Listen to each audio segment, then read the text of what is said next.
If I buy right now, I am going to look like a total idiot if the market tanks. You would be surprised at how often I hear that right now. And, I get it, right? Nobody wants to make a move. Nobody wants to buy a home and then feel like they jumped in right before prices dropped. And that fear, it is real, right? And it's keeping a lot of smart people sitting on the sidelines right now.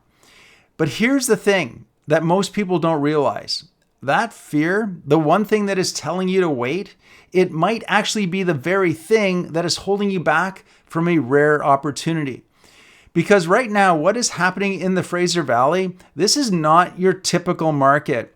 And it's not going to stay this way that long. We're in this strange little window. It's a kind of a standoff right now where buyers are waiting and sellers are holding. And the market, well, let's just say it is not crashing. But of course, it's not taking off either. It's just kind of sitting there, right? It's quietly sitting there. And if you know what to look for, that quiet, it's the calm before the storm. So let me ask you something. What if this weird market that has everyone so nervous is actually the best opportunity that you've had in years to buy a home? And what if trying to time the bottom of the market, which is something that nobody ever sees until it's already passed, ends up costing you more than just getting in now? Well, stick with me because in this video, I'm going to show you why most people are getting paralyzed by fear and how that's creating opportunities for buyers who stay calm and are also thinking long term.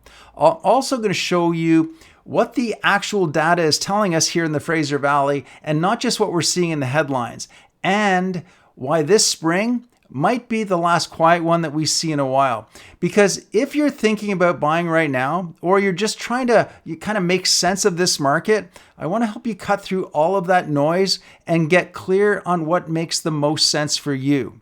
Okay, so let's dive in and start off with what is probably your biggest fear, which is if I pull the trigger right now, buy a home, and then prices fall, I'm going to feel completely defeated.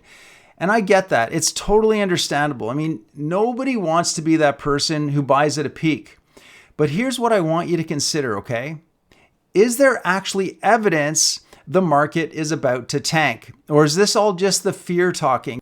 Because if we look at what's really happening in the Fraser Valley right now, the story is more complex. Yes, sales are slow, right? Inventory is very high, but prices are nudging up month over month. They're not skyrocketing by any means, but they're also not falling off a cliff either, which you might expect in a crashing market. So what we're seeing here is not a collapse. It's just a standoff. Sellers are not panicking and buyers, well, they're just hesitating.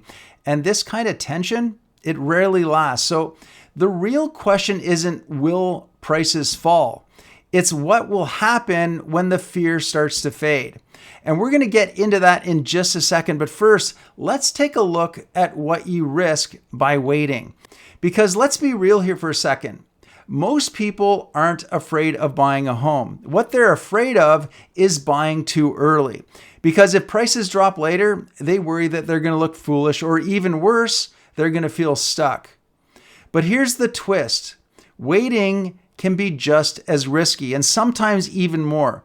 We've been there before. If you think back to 2021, when buyers were competing with 10 other offers, they were waiving inspections, and they were paying way over asking just to buy a place, any place that they were lucky enough to get. Now, flash forward to today, and you've got options, you've got negotiation power, and you've got time to think, right? And if you've got job security as well and a game plan, this market is not a trap. It's actually a chance.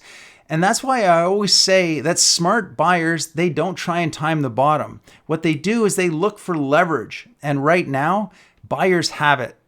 Now, by the way, if you are new to buying a home and you don't want to get totally screwed, check out my first time home buyers masterclass. I'm going to put a link in the description box below. And trust me, this course is literally your landlord's worst nightmare. Okay, so let's zoom out for a second, because fear isn't just stopping buyers from acting. It's actually shaping the whole market in real time. This market, it's not just about interest rates or prices. It's psychological. because even lower rates, rising inventory, and buyer-friendly conditions, with all of that, most people are still frozen. And it's not because they can't buy. It's because they're scared to buy. And there's uncertainty around jobs, inflation, global economy, and those never-ending, dreaded tariff headlines, right? And in times like this, fear clouds people's logic. So most people, they stay stuck and they wait and they hesitate. But you know what? You know who doesn't? Savvy buyers. They don't, because they know, and Warren Buffett said this so well, that you want to be fearful when other people are greedy and be greedy when others are fearful. And make no mistake, right now, this is a fear-driven market. And that is exactly when the best deals are being made, quietly, strategically, and with a plan. Which brings us to what's possibly the most overlooked part in all of this. Okay, so let me try and paint a quick picture here for you. So, rates have already dipped. Another cut could be coming. And buyer confidence, well, let's just say that when it creeps back in, everything changes. Because when fear eases up and the masses start jumping back in, this market will not stay this calm. Competition will come back. And with that, prices will almost certainly jump back up. And then that negotiating room that buyers have right now, that'll tighten up very fast. So just understand that this spring isn't just quiet. It doesn't look or feel like any spring market that we have seen in years. And chances are it will not last. And we might not see a market like this, a quiet market, for a long time. A market where you can, choose from a ton of listings. You can lock in a mortgage when rates are still decent. And you can avoid the madness that we all remember from just a few years back, right? Seriously, this is an unusual window. And windows like this, they don't stay open for very long. But having said that, this opportunity, it only matters if you have the right mindset. And that's where, confidence, not speculation, becomes your biggest advantage.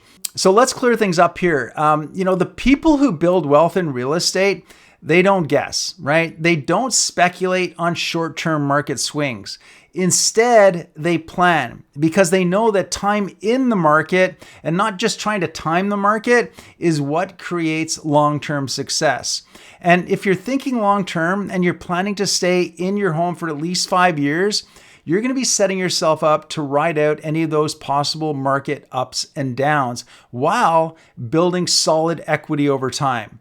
So, if you've got job stability, a down payment that's saved, and the ability to stay in your home for a few years, this market could be your moment. Now, even with all of the opportunity that is out there today, I want to make sure that you avoid one major trap, because believe it or not, a lot of buyers still end up overpaying, even in a buyer's market. And that can cost you tens of thousands of dollars if you are not careful. And so in my next video, I'm going to break down 5 signs that a home is overpriced and how to spot them before you make an offer. And if you have any questions and you want to chat more about your specific situation, feel free to reach out. There is a link in the description box below. Otherwise, I will see you on the next video.